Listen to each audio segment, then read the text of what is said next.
sleeping.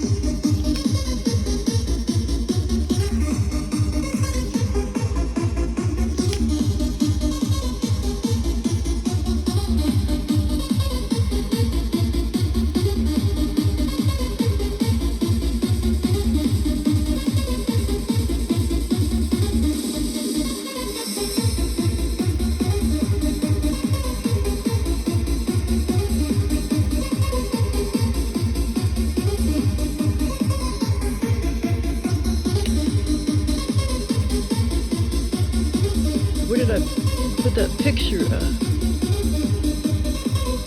of the door? Let me see.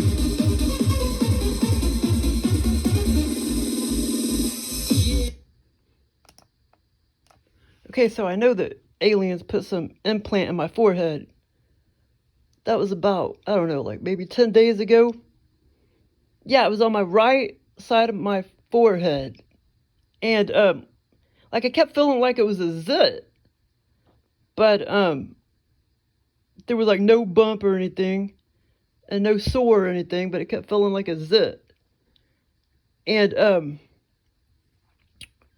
like it kept giving me headaches too for about, it subsided after about 2 or 3 days, the headaches.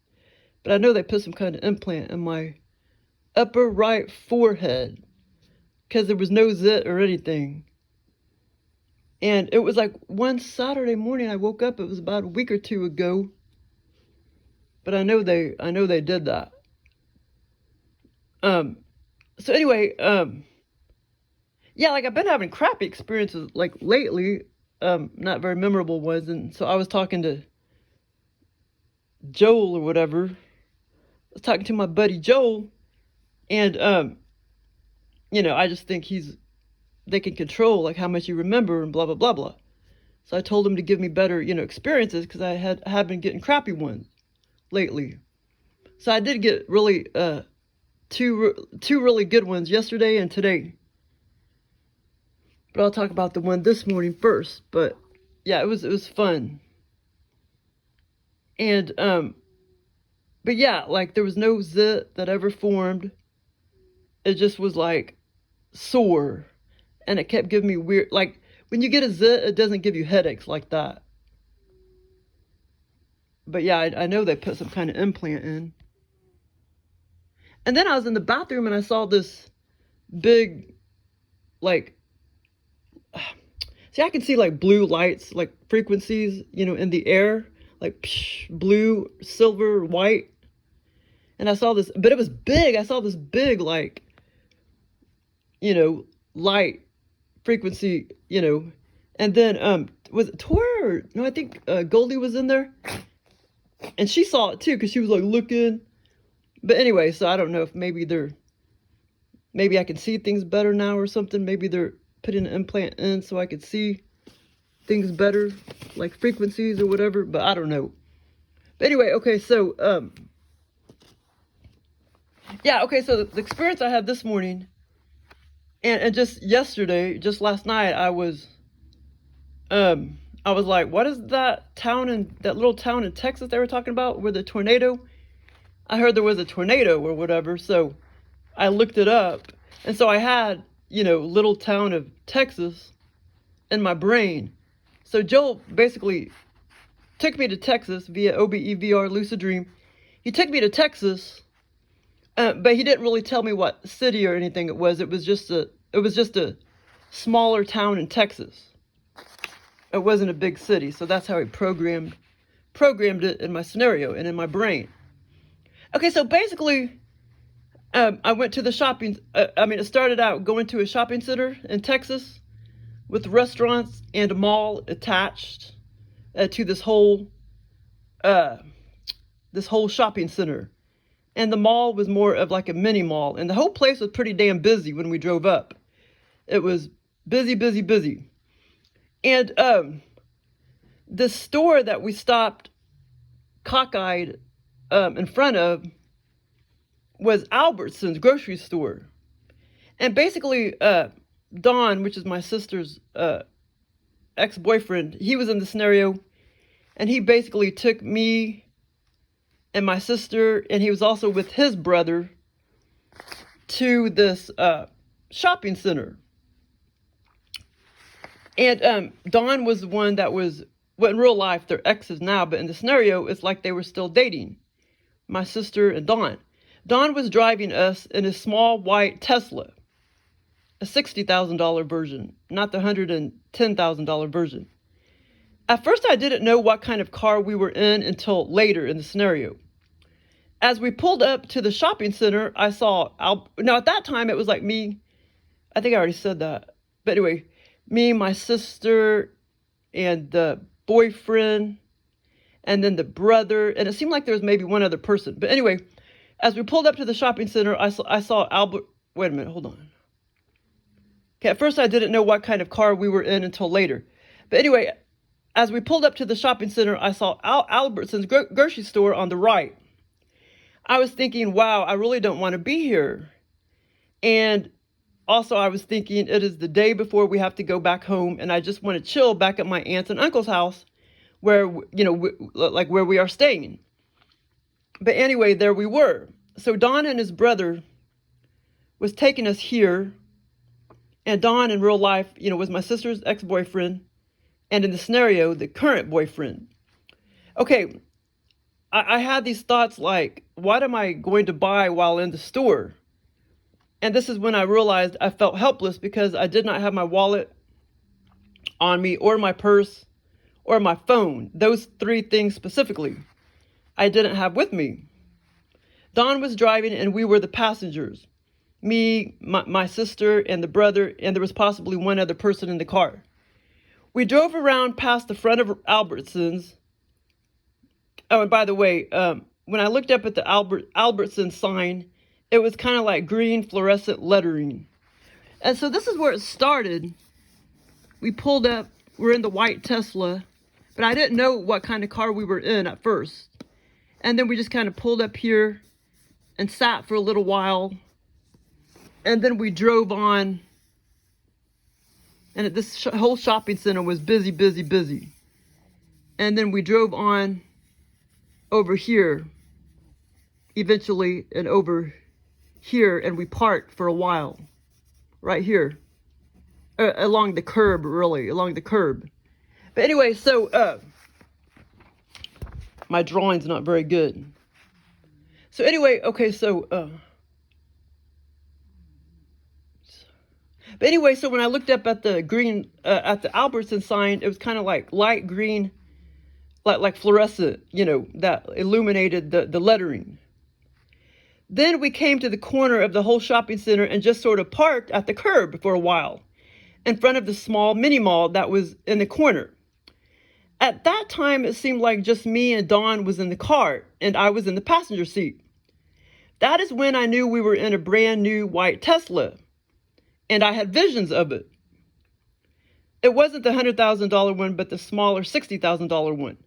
Then I looked at the interior and immediately noticed it was all pleather. But it all looked very nice, very ritzy, and brand new. I loved it, even though I knew it wasn't real leather. All the interior seats, etc., was a light grayish color. And I kept feeling it, you know, and I couldn't believe how it looked like leather, but it was pleather. Then this is the funny part. When I looked behind me, the car went back at least a limo and a half. That's how long it was. But at first, you know, when our faces were facing, I mean, the car was facing this way, so our heads and stuff were facing this way. And it totally felt like a small little Tesla. But then when I cocked my head backwards and I looked down, it was like the length of a limo and a half. Okay, hold on. So anyway, all the interior seats was a light grayish color. Then this is the funny part. When I looked behind me, the car went back at least a limo and a half. It was that long. I don't remember seeing any back seats at all. There could have been at least two, then past there was the limo and a half hatchback type of full space. But I can't remember if I even saw two seats. It pretty much was just like all space, empty space when I cocked my head like backwards. You could have fit, 1 to 12 people easily in that car if if there actually was back seats and if the car was actually that long. So then finally, Dawn let me out to go shopping, which I was hesitant and did not want to go since I didn't have my phone on me or wallet or purse. Two women, okay, so like I say, he let me out. So I started walking this direction, and here's the bench right there.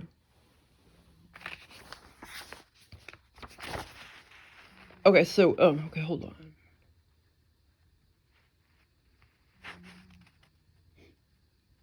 So then finally, Dawn let me out to go shopping, which I was hesitant and did not want to go since I didn't have my phone on me, wallet, or purse.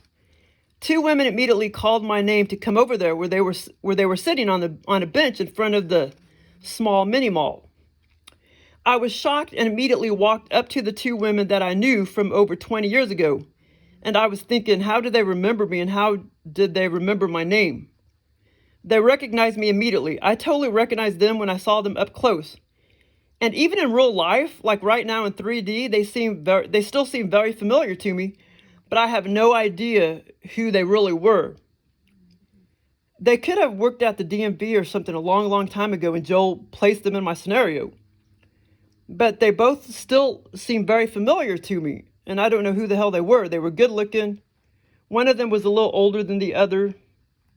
Okay, the woman on the left was a bit older with long brownish hair, like thick hair. And the woman on the right was a bit younger with shorter, light brownish hair.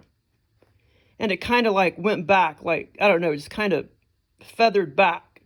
But it wasn't short, but a lot shorter than the other woman. And it was lighter brown. They both were good looking. They told me they worked for the highway patrol. And basically they were cops, aka troopers. They were on vacation. I figured out later. But at first I was it confused me because I couldn't understand why they were in plain clothing. And then I realized, oh, they're on vacation. So that's why they're in plain clothing. So I had all those thoughts in the scenario. Okay, hold. Oh, there it is. There's that door. Oh, sorry, Tori.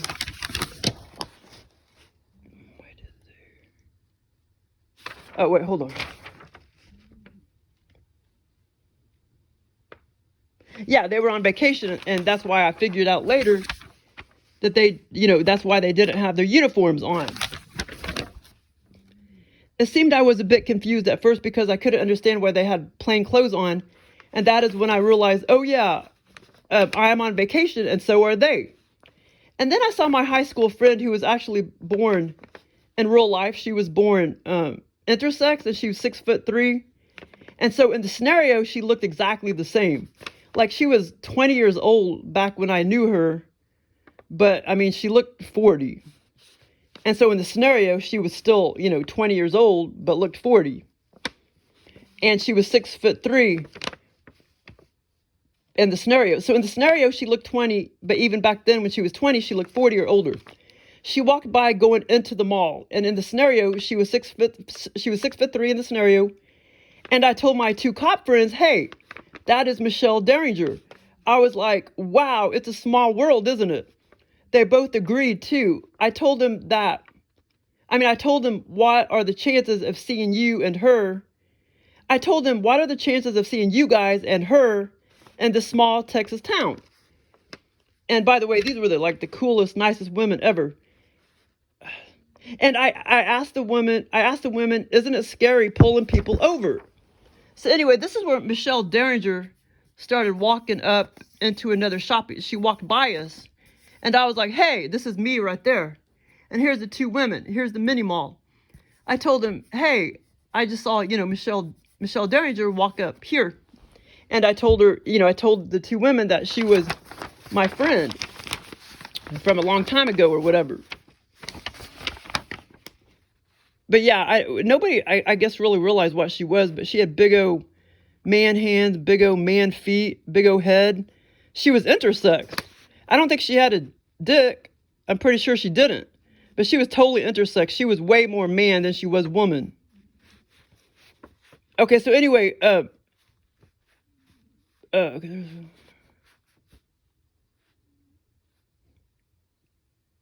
Yeah, so I asked the women, isn't it scary pulling people over? They said, yes, it is. The woman with the longer hair told me that on the way there to the shopping area and to this Texas town, that she wanted to pull several people over, but that she couldn't because it was forbidden to pull people over without a uniform on or without a patrol car.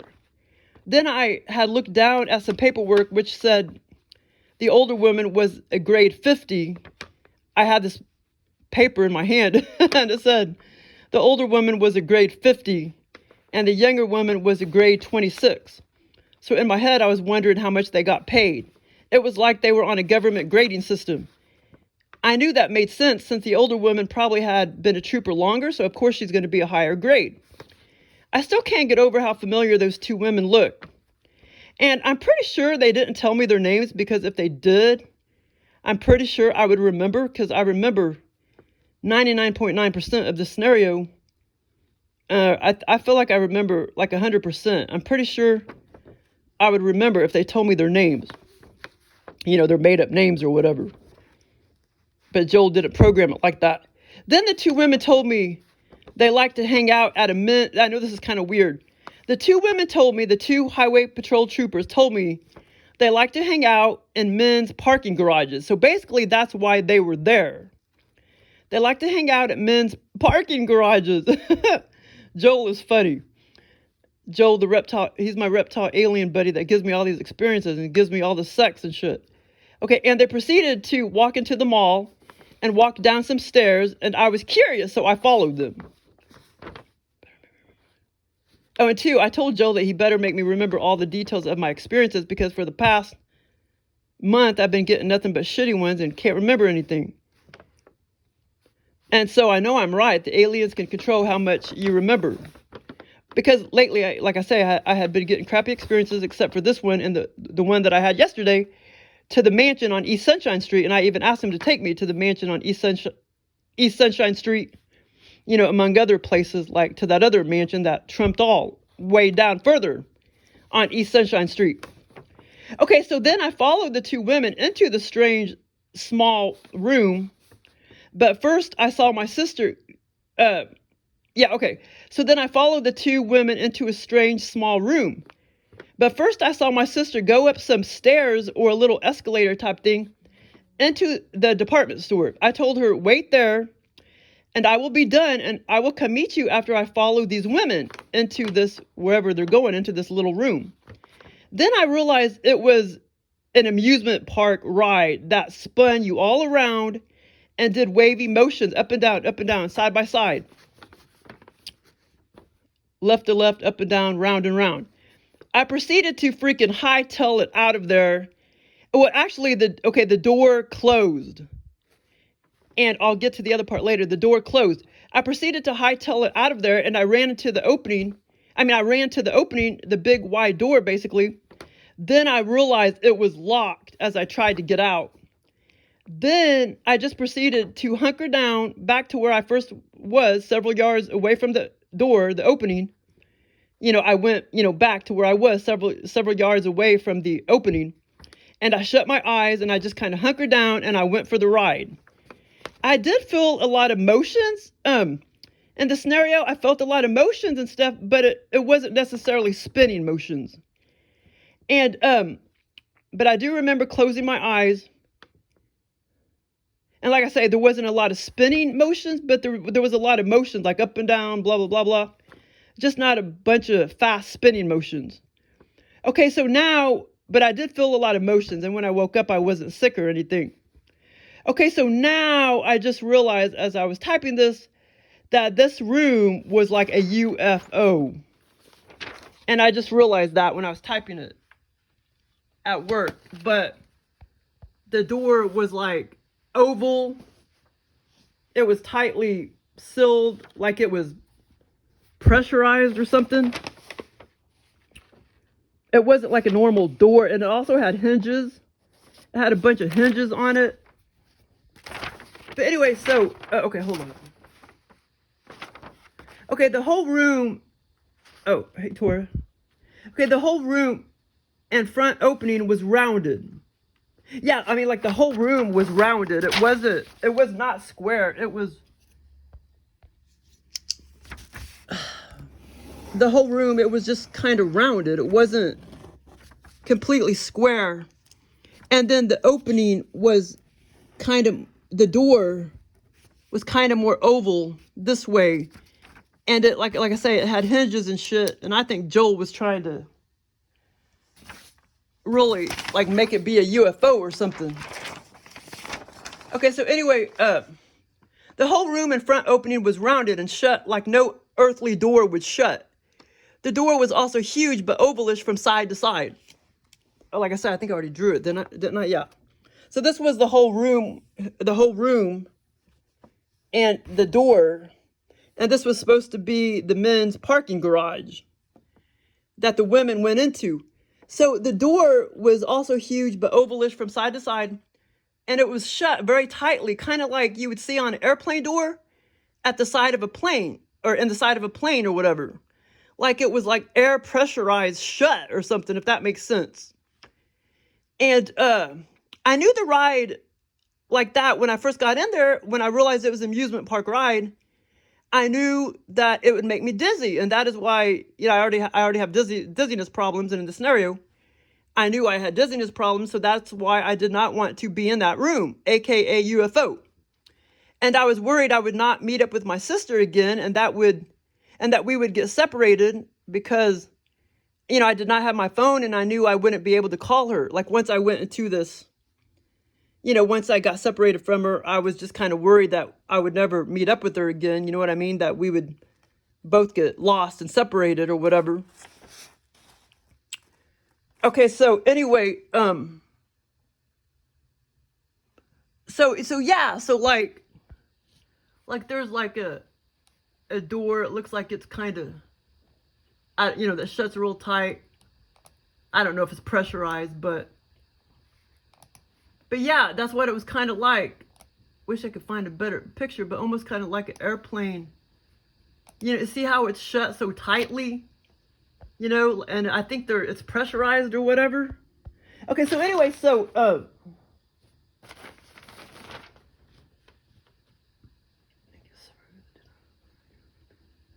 okay, so I know I could talk about this experience in 25 minutes, but I'm trying to hurry up because I don't have very many gigabytes, like 5 or 6 or something like that. But, you know, I was in the scenario for hours. Okay, so there was one last part of the scenario. And like I say, it was kind of cool. It just kind of started. Albertsons, shopping center. Here's the mini mall. And then back here, that's where the women, I followed the women to. Back over here in the men's, aka men's parking garage, which was actually a UFO. And then my sister was like over here. She went up some stairs to a little department, a clothing store. And I followed the women into this amusement park ride, which was really a UFO, but Joel, you know, programmed it like it was men's parking garages. So the two women obviously wanted to go look at men and try to meet up with some men or something. You know what I mean? They're probably trying to hit on men or something. And this is where Michelle Derringer walked past us when I was talking to the women. Actually, it probably is hard to remember 100%. I mean, I could be forgetting 2 to 3 little details, but I hope I'm not. I pretty much know sometimes if I'm you know, remembering about 100% or like 80%. This one I'm remembering at least 99.9. But okay, so the last part of the scenario here again, I'm annoyed because I want to be back home, which was basically my aunt and uncle's house. It's like we went to visit them, except they were nowhere in the scenario. No visions of, you know, their house or anything in the scenario. It's just that, you know, I knew that we were staying there until we were to go back home the next day, back to this town. And I was annoyed again because, okay, after all of the UFO amusement park ride, so I started walking out again, and as far as I remember, I think my sister did meet up with me, actually. Yeah, so yeah, and that last part I didn't type up because I knew I was pressed for time at work or whatever, and I knew, I could remember it and everything. So I did meet up with my sister.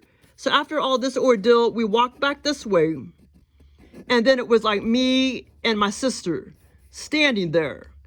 And then Don was kind of like yelling at us from way over here, and he was near some trees and a little patchy area of curb and grass, and he had a couple bikes, and he was just kind of yelling at us like, hey, I rented these bikes so we could go for a bike ride.